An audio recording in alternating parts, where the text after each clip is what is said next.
आजचा दिवस गाजला तो मीरा भाईंदर परिसरात निघालेल्या मराठी मोर्चामुळे।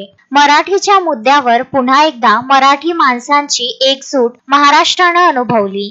गेल्या काही दिवसांपासून मीरा भाईंदर भागात उभा आलेल्या मराठी वादावर आज मनसेनं मोर्चाची हाक दिली होती। मनसे जिल्हाध्यक्ष अविनाश जाधवला पोलिसांनी ताब्यात घेतल्याने रोष निर्माण झाला होता। मनसेच्या मोर्चाला सकाळी पोलिसांनी परवानगी नाकारल्यामुळे सकाळी 10 वाजल्यापासून मीरा रोड बालाजी हॉटेल चौकात भूतपूर्व राडा सुरू होता। शेकडो मनसे कार्यकर्ते आणि ठाकरेंच्या शिवसेनेच्या कार्यकर्त्यांसह विविध संघटनेचे पदाधिकारी, स्थानिक नागरिक एकत्र आले होते। पोलिसांनी मोर्चाला अटकाव केल्यावर पोलिसांनी आंदोलकांचा जोरदार संघर्ष उखाडला। पोलिसांनी शेकडो कार्यकर्त्यांना ताब्यात घेतले। यावेळी आंदोलकांनी ठिय्या आंदोलनाचा प्रयत्न केला। मनसे सेनेच्या रणरागिणीही रस्त्यावर उतरल्या।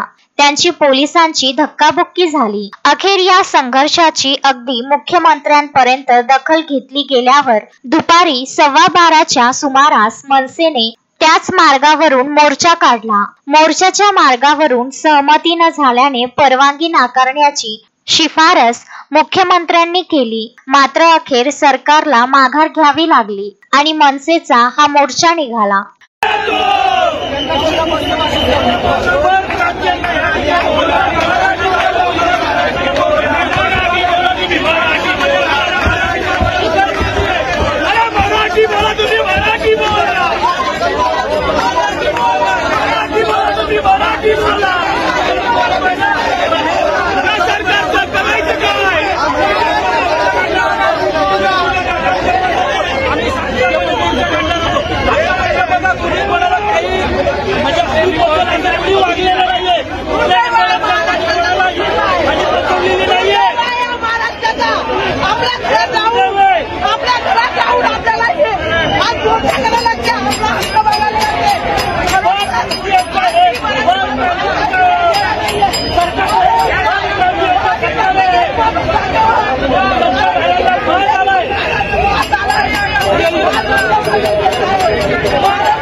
कृष्णा लोटे, विदर्भ न्यूज, मुंबई।